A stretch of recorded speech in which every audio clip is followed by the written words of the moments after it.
Hey,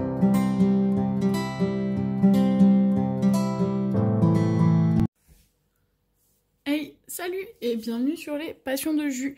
On se retrouve aujourd'hui pour une nouvelle vidéo, mais cette fois-ci, on va parler livres. Je vais vous présenter ma palle. Donc pour ceux qui lisent pas, ma palle égale pile à lire, pardon.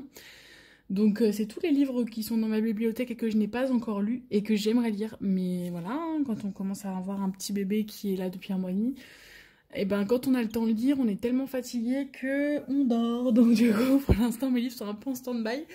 Donc je vais essayer de vous les présenter par style, on va dire. On va commencer par un style qui n'est pas du tout d'actualité en ce moment, mais ils sont là. C'est la pile à lire de Noël. Donc c'est tous mes livres de Noël. Je vais pas vous faire un résumé sur tous, parce que déjà d'une, il y en a certains, je me souviens plus du tout de quoi ça parle, et puis j'ai pas envie de me souvenir, parce que j'ai envie de rentrer dedans sans lire, enfin sans me souvenir vraiment.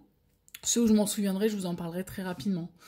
Donc on a L'amour est une question de malchance, donc des éditions Harlequin.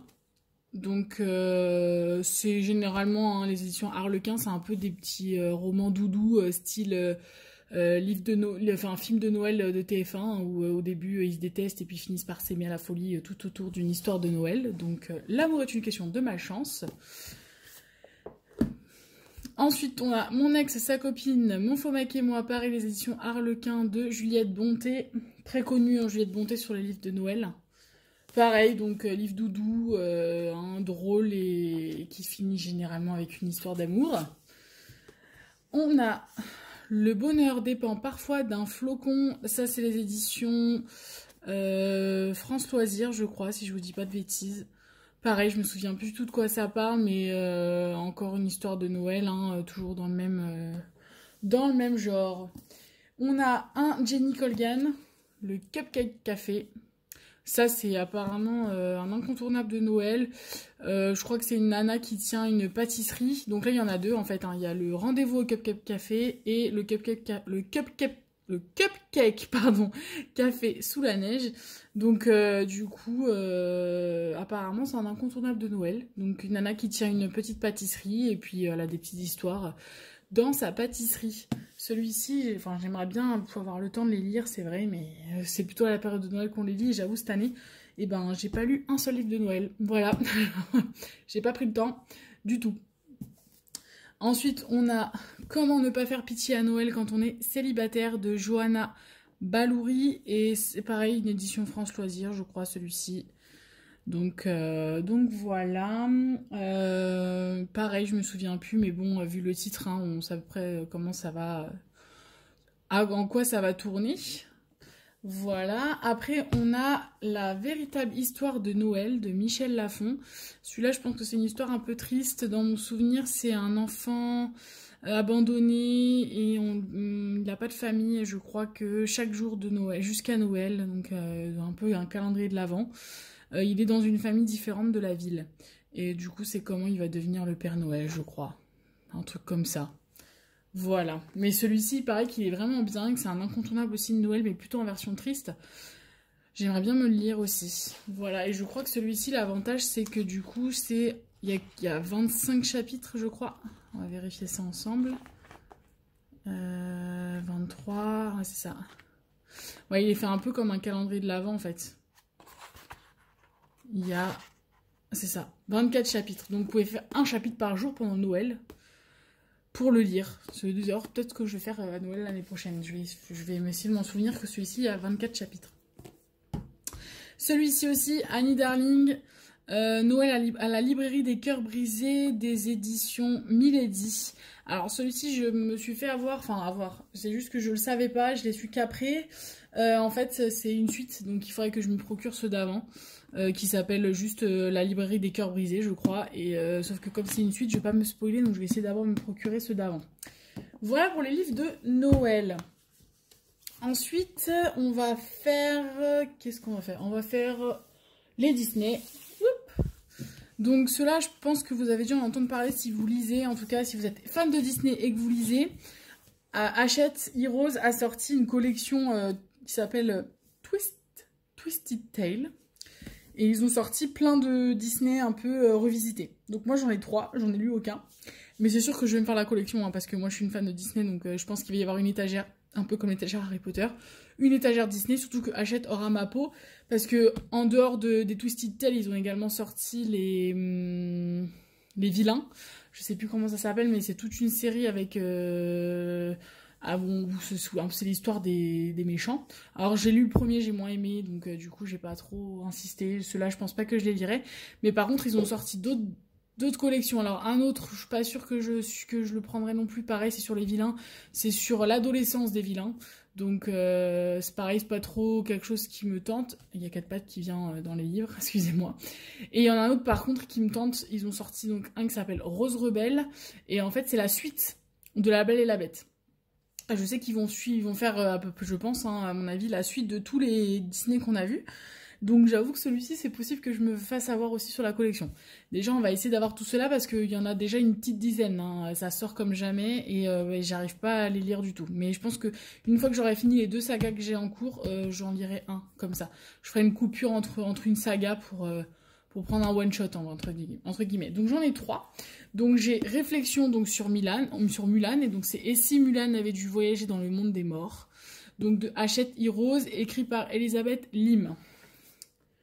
Après, on a celui sur Peter Pan, Tout droit jusqu'au matin. Et si Wendy s'était rendue au pays imaginaire avec le capitaine Crochet. Donc pareil, et là c'est Liz Braswell qui l'a écrit. Et ça c'est le premier que j'ai eu. Donc c'est Ce rêve bleu de pareil Liz Braswell et Si Aladdin n'avait jamais trouvé la lampe magique. Donc voilà, vous voyez un peu le principe, c'est l'histoire. Dans ce que j'ai vu passer sur Booktube, ça démarre comme le film, mais il y a un moment donné où il y a un petit truc qui fait twister l'histoire et ça change complètement. Ensuite, on va faire les un peu les romans à l'eau de rose, un peu tristoun, histoire d'amour, etc. Donc j'ai Virgin River 1 et 2, la collection. J'aime bien ces versions-là où il y en a 1, 2, je crois qu'il y en a 6 en tout, donc ça fait 3 livres. Je vais essayer de me les procurer. Pour l'instant, j'ai vu la série en fait. C'est un livre et ils ont fait une série sur Netflix. Et en fait, c'est en voyant la série que j'ai vraiment accroché. Je me suis dit, tiens, en livre, ce serait pas mal. Donc voilà, pareil, hein, faudra un jour que je me mette à les lire, mais j'en ai tellement à lire avant qui me plaisent. J'avoue, celui-là, je vais le retarder parce que comme j'ai déjà vu la série, je connais l'histoire, donc je vais peut-être attendre de plus trop m'en rappeler pour pouvoir me les refaire en lire, peut-être. Surtout que la saison 2 est sortie. Donc j'ai pas encore eu le temps de la voir. Donc Virgin River, donc si vous êtes curieux, vous avez la série sur Netflix. C'est une infirmière qui change de vie et part vivre dans un petit village en Amérique, très très éloigné de tout, dans une petite forêt. Ça fait un peu genre village à la canadienne quoi. Je trouve ça vraiment... En tout cas, la série sur Netflix est vraiment belle et du coup, bah voilà, elle va forcément tomber amoureuse dans cette série et on va savoir pourquoi est-ce qu'elle a changé de vie comme ça d'un coup et quel est le secret qu'elle garde. Voilà, donc Virgin River. Hop. Ensuite, j'ai le tome 1 de la sélection. Pareil, j'en ai entendu que du bien. Je crois que c'est en 3 tomes. Et tout le monde m'en dit que du bien. Donc je vais me les faire. Je crois que c'est... bah voilà, c'est un peu un truc à la bachelor, quoi. Hein. 35 candidates, une couronne, la compétition de leur vie. Voilà. Donc c'est un truc un peu où elles doivent séduire un homme, je crois. Ça me tente vraiment. J'ai envie de les lire et il paraît qu'ils sont vraiment pas mal. Dans le même délire, il y en a un que j'aimerais bien aussi, c'est Le Joyau, je crois. Pareil, alors c'est pas une télé-réalité, mais c'est un truc aussi un peu royauté, etc.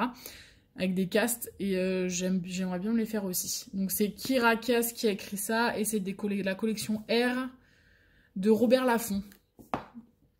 Voilà, et on a 2 Cécilia Ahern. Donc vous avez Les Jours Meilleurs. Je me souviens plus du tout de quoi ça parle, mais bon, je sais que c'est une histoire d'amour. C'est par l'auteur de PS I Love You, hein, donc déjà, si vous avez vu PS I Love You et que vous avez lu PS I Love You, moi j'ai lu et j'ai vu et j'ai pleuré, et dans le livre et en regardant le film. Donc je sais que je peux y aller les yeux fermés et que je vais beaucoup aimer. Donc c'est une histoire d'amour, je me souviens plus ce que c'est, mais voilà, j'avais hâte je voulais me les faire. Et en plus j'aime bien là...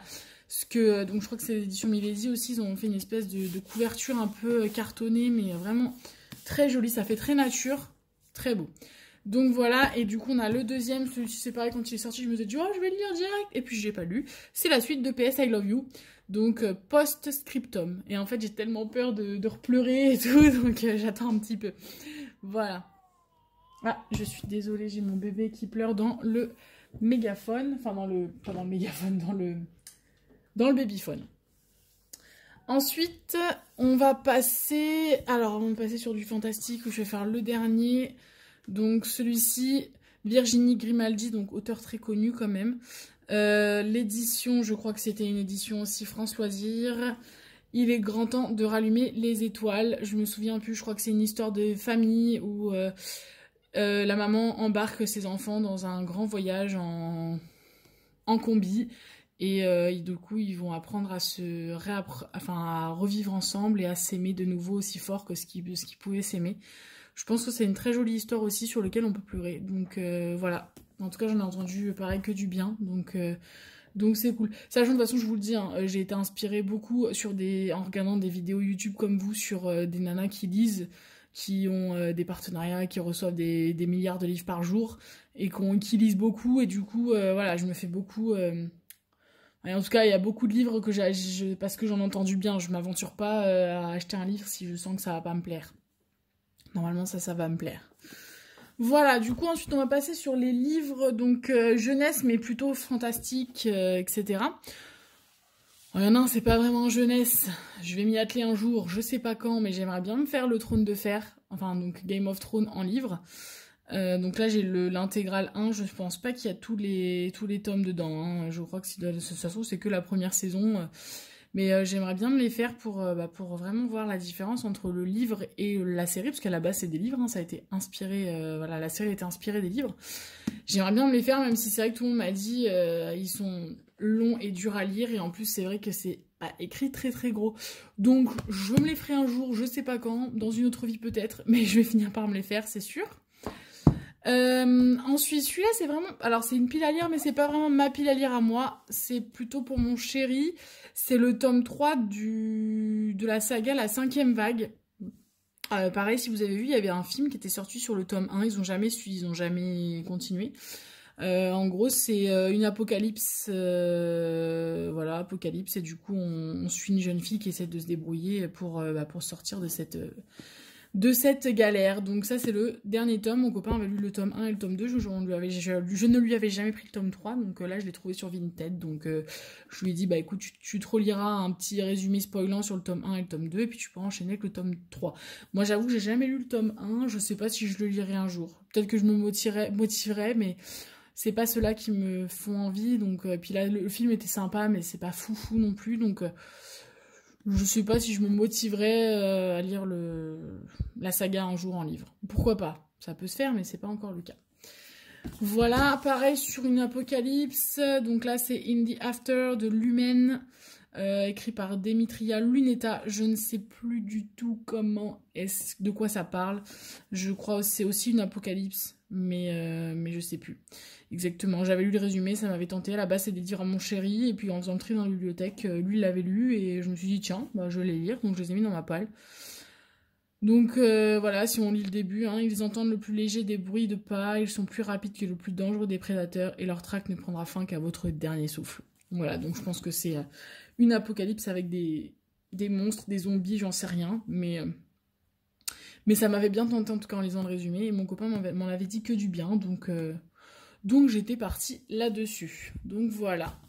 Ensuite, là il y a un gros livre, mais c'est parce que c'est l'intégrale, donc il y a les 3 tomes dans un seul. Voilà.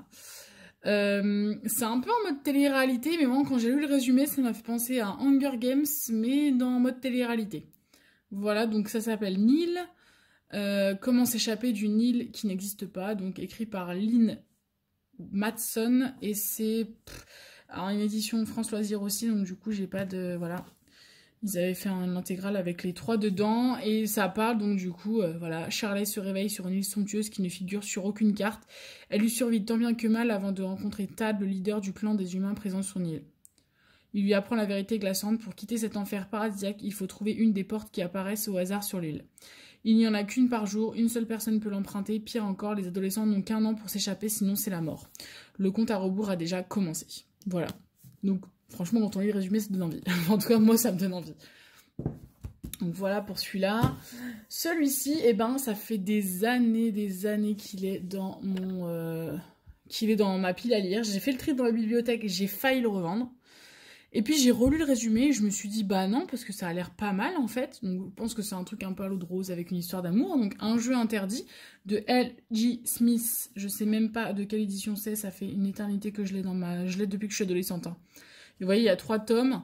Et du coup, je crois que c'est un peu un truc avec un jeu. Jenny a toujours mené une vie de rêve, des parents aimants, plein d'amis et l'opportunité de faire tout ce qu'elle veut.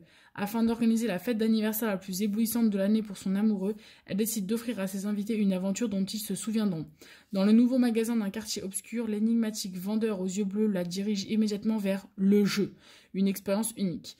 Je vais pas en dire plus, voilà, mais en tout cas c'est une histoire avec un jeu pendant une soirée, etc. Donc ça m'avait, finalement je l'ai relu, je me suis dit ah ouais non, je pensais que c'était vraiment une histoire d'amour un peu style Twilight, etc. Mais pas du tout. Donc je pense qu'il y aura quand même une histoire d'amour dedans, mais en tout cas il m'avait donné, il m'a redonné envie. Donc je l'ai gardé, je l'ai pas vendu finalement, et je l'ai gardé. Ensuite, une saga, pareil, que j'ai entendu que du bien, Les Outrepasseurs. Donc j'ai le tome 1 et le tome 2 que j'avais trouvé sur Vinted. Donc les éditions Gulfstream de Cindy Van Wilder. Je crois que c'est une histoire avec des métamorphes, des humains qui arrivent à se transformer en animal. C'est un petit enfant qui découvre que sa mère se transforme. Et du coup, il se passe plein de choses autour de ça. Donc du coup, j'en ai 2. Je crois qu'il y a 3 tomes et il y en a un 4e qu'ils ont fait, je crois que c'est un avant à le tome 1, voilà.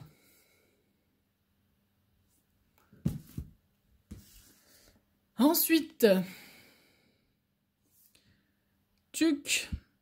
Nevermore. Pareil, celui-ci me donne trop envie. En fait, de toute façon, ils me donnent tous trop envie. Si je pouvais en lire 15 à la fois, ce serait tellement plus pratique. Donc de Jessica Townsend, les éditions France Loisirs également. Du coup, c'est les défis de Morrigan Crow. Et je crois que c'est pareil, il y en a plusieurs. Je sais pas combien il y a de tomes. Je crois qu'ils sont pas tous sortis. Nous, en tout cas, c'est le tome 1.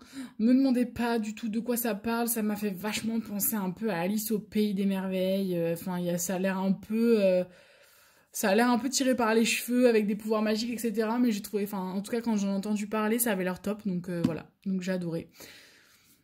Vous voyez, si on lit le résumé, Morrigan Crow est née le jour du merveillon, ce qui signifie 2 choses. Elle est maudite, 2, elle est condamnée à mourir à minuit le jour de ses 11 ans. Son cercueil l'attend. Elle est sauvée in extremis par un homme étrange qui l'emmène dans le royaume magique de Nevermore. Voilà, donc ça m'a vraiment fait penser au Pays des Merveilles. Donc du coup, ça m'a tenté, on verra bien. En tout cas, voilà, celui-ci, pareil, me tente pas mal. Un autre, alors celui-ci, c'était mon chéri qui se l'était acheté, je suis même pas sûre qu'il l'ait lu au final. Pareil, c'était en faisant le tri dans la bibliothèque et en faisant le tri dans les livres que je voulais lire, et puis au final, j'allais le vendre, et pareil, j'ai lu le résumé, je me suis dit, bah non, en fait, ça a l'air pas mal. Il y a 5 tomes, je sais pas s'il y en a d'autres, parce que le tome 5 devait paraître en 2012. Donc voilà, je m'appelle Oscar Peel et je ne suis pas un garçon comme les autres, je suis un Médicus, pardon. J'ai le pouvoir extraordinaire de voyager dans n'importe quel corps vivant, comme mon père qui fut autrefois un célèbre Médicus avant de disparaître. Voilà, donc pareil, le résumé me donnait envie au final, donc je me suis dit, bah non, je vais le garder, je le lirai peut-être un jour. Donc voilà, et ensuite, alors, on va attaquer vraiment ceux qui me font grave envie. Alors, on a, pareil, le tome 1 du Gang des prodiges, par Marissa Meyer. Donc de Pocket Jeunesse, c'est une histoire de gang de super-héros. Voilà, il paraît que c'est vraiment cool. Donc j'ai vraiment envie de me plonger dedans. Je crois que le tome 2 est sorti il n'y a pas très longtemps. Donc voilà, ensuite, forcément, donné que j'ai lu les Hunger Games, ils ont sorti l'avant Hunger Games. Donc j'avais qu'une envie, c'était de me plonger dedans. Et puis au final, j'ai lu d'autres choses. Donc du coup, voilà, c'est possible que celui-là aussi, je le glisse entre 2 sagas, parce qu'il y en a qu'un, vu que les autres sont déjà sortis. Donc Hunger Games, la balade du serpent et de l'oiseau chanteur de Suzanne Collins. Les éditions, je ne sais même pas, c'est précisé, je me souviens plus, c'est quoi les éditions de Hunger Games. Je crois que c'est PKJ, hein. Je crois que c'est PKJ. Du coup, bah, pour ceux qui connaissent Hunger Games, vous connaissez le méchant dans Hunger Games qui est Snow. Et donc, du coup, c'est l'histoire de Snow, en fait, hein, sur les débuts de Snow. Pourquoi est-ce qu'il est devenu méchant? Qu'est-ce qui a fait qu'il soit pas si sympa que ça? Mais il y a eu pas mal de déceptions, donc c'est vrai qu'aussi c'était pour ça que je vais pas dedans. Il y a pas mal de gens qui attendaient beaucoup et qui finalement ne l'ont pas. Enfin, une fois lu, ils se sont dit ah ouais, bof. Donc ça m'a un petit peu déçue. Donc j'attends, je pense un petit peu que tout ça passe pour me replonger dedans et ne pas partir avec une appréhension. Ensuite, il y a celui-là qui me fait mais genre trop envie. En plus, le tome 2, il est sorti il y a pas très longtemps, j'en ai entendu que du bien. Donc, Killing November, pareil, de PKJ, de Adriana Mather. C'est une histoire je crois, d'adolescents dans une académie où on les forme à devenir des assassins. Voilà, donc voilà, ça c'est pas mal. Je me suis dit, tiens, voilà, ça peut être cool. Ensuite, on a Warcross. Warcross de Marie-Lu, PKJ également. Je crois que dans mon souvenir, c'est un livre un peu style jeu vidéo. C'est une nana, une hackeuse qui va réussir à rentrer dans un jeu. Voilà. Et du coup, pareil, je crois qu'il y a plusieurs tomes dessus. Et bah, j'en ai entendu que du bien aussi. Donc, bah, je le lirai certainement bientôt également. Ensuite, on a Dry. Dry, mon copain l'a lu et il a vraiment kiffé. Donc, pareil, celui-ci, c'est un one-shot. C'est de Neil Schusterman. C'est un post-apo où il n'y a plus d'eau sur Terre. En tout cas, de ce que j'ai cru comprendre, c'est ça un peu. En tout cas, l'eau est devenue une pénurie dans un endroit du monde. Et il paraît qu'il est top. Et Neil Schusterman, si vous connaissez pas, c'est l'auteur de la trilogie La Faucheuse que je suis en train de lire. Et j'en suis au tome 2 et c'est génialissime. Il est ultra bon, il écrit super bien enfin, ça se lit super bien. Donc je suppose que Dry va être dans la même veine. Donc puis de toute façon, mon copain a lu La Faucheuse, il a enchaîné avec Dry, il m'a dit j'ai adoré. Donc voilà. Ensuite, un autre PKJ qui s'appelle Marqué. Ah, déjà, il est sublime. Pareil, c'est une saga donc de Alice Broadway. Et dans mon souvenir, c'est que les tatouages racontent votre vie, en fait. Et quand vous mourrez, on enlève vos tatouages et on les met dans un livre, je crois. Sauf que si vous faites une grosse bêtise avant de mourir, et ben, on vous met pas dans un livre. En tout cas, vous disparaissez, en tout cas, de l'historique des marqués. Et c'est un peu la honte, en fait. Hein. Donc, du coup, je crois que c'est ça ce qui va se passer. Hein. C'est le père d'une gamine qui va mourir et qui va être... on va jamais mettre ses tatouages dans son livre parce qu'on va considérer qu'il a fait un meurtre, je crois, ou qu'il est dans un meurtre. Et du coup, bah, voilà, la famille va essayer de comprendre pourquoi, parce que c'est pas son genre d'être comme ça, et que, du coup, ils veulent rétablir la vérité, ils sont persuadés que c'est un mensonge, voilà. Et c'est sur plusieurs tomes. Hop, ensuite, là aussi dans un truc de télé-réalité, Sims Survivor. Je crois que je vous ai dit que le Nil c'était un truc de télé-réalité, mais en fait non, pas du tout. Je pensais à celui-là en fait quand je voulais marquer. Donc de Loïc Lebang, des éditions Scrineo, et donc ça ouais, par contre là on est vraiment sur un jeu de télé-réalité, donc Sim Survivor, le jeu de simulation le plus populaire de la Dante Corporation.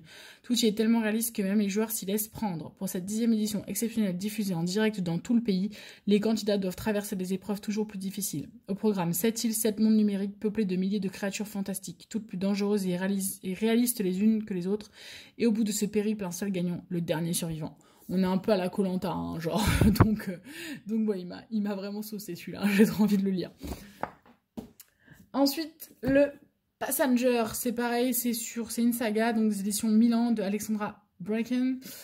Passenger, je sais plus, ça racontait quoi. Je crois que vous pouvez passer d'une époque à une autre en passant dans des bouteilles ou je sais plus quoi. Donc, Etta et Nicolas n'auraient jamais dû se rencontrer. Elle est une jeune New-Yorkaise de 2016. Lui est un fils d'esclave vivant au XVIIIe siècle. Pourtant, les voilà projetés ensemble dans les couloirs du temps à la recherche d'un mystérieux astrolabe. Une quête périlleuse, une idylle impossible. Pareil, je crois qu'il y a plusieurs tomes. Pareil, celui-ci, à l'époque, il m'avait donné trop envie. Donc, voilà, il y en a plein qui me donnent envie. Hein. En tout cas, non, pas tous me donnent envie, en vrai. Hein. Ensuite, on a Apocalypse Blues. Pareil, alors celui-ci me donne moins envie maintenant, peut-être que je le lirai, je sais pas si je finirai par les lire au final, mais en tout cas à l'époque il m'avait vraiment plu, je sais plus du coup de quoi ça parle, mais je crois que c'est un post-apo également, donc des éditions Big Bang, écrit par Chloé Jo Bertrand, et c'est une saga, je crois que le tome 2 est sorti il y a pas très longtemps. Et après, il y en a une saga aussi en 2 tomes. Excusez-moi, j'ai 4 pattes qui est dessus et qui me donne méga envie parce que pour le coup, moi qui suis très Harry Potter, voilà, vous me parlez de magicien, vous m'avez eu. Donc c'est le dernier magicien. Donc j'ai le tome 1 et le tome 2. Pareil, je vais pas vous dire de quoi ça parle. Si ça vous intéresse, allez voir. Donc c'est de Lisa Maxwell et des éditions Casterman. Je crois que, bah, de toute façon, hein, comme le titre, hein, c'est une histoire de magicien sur un dernier magicien. Donc, du coup, et il paraît que c'est vraiment génial. Et il n'y a que 2 tomes. Bon, c'est quand même des grosses pavasses, hein, mais c'est cool. En plus, la saga est finie. Donc voilà. Et on va finir sur une note un peu moins gaie. Le petit dernier de ma palle, ça c'est le Tatoueur d'Auschwitz de Heather Morris, des éditions J'ai lu. Alors moi je suis une grosse fan de la Seconde Guerre mondiale, mon papa adore ça et donc j'ai grandi dans l'univers de la Seconde Guerre mondiale. Il m'a emmené partout, on a fait les plages du débarquement plus d'une fois. Voilà, donc je suis vachement réceptive à cette période-là. Alors quand je dis j'adore, j'aime pas dire ça parce que voilà, c'est une période sombre, mais en tout cas c'est une période qui donne envie de lire. Que j'ai envie de lire. Je sais plus de quoi ça parle, mais bon, ça parle de la Seconde Guerre mondiale, donc ça suffit pour moi. Voilà, vous avez tout sur ma pile à lire. Je vous dis à bientôt. N'hésitez pas à me mettre en commentaire si vous en avez, que vous avez lu de ce que moi j'ai dans ma palle, ou en tout cas ceux qui vous ont donné envie. J'aimerais bien discuter de ça avec vous parce que moi j'adore lire. Donc voilà, donc n'hésitez pas, on peut discuter si vous avez déjà lu ou si il y en a qui vous ont donné envie. Je vous peut-être, si je me... Non, je me motiverai pas parce qu'il y en a vraiment beaucoup. N'hésitez pas à les noter, hein, s'il vous plaise. Voilà. Et puis, bah, du coup, je vous souhaite une bonne soirée ou une bonne journée. Et je vous dis à bientôt. Salut!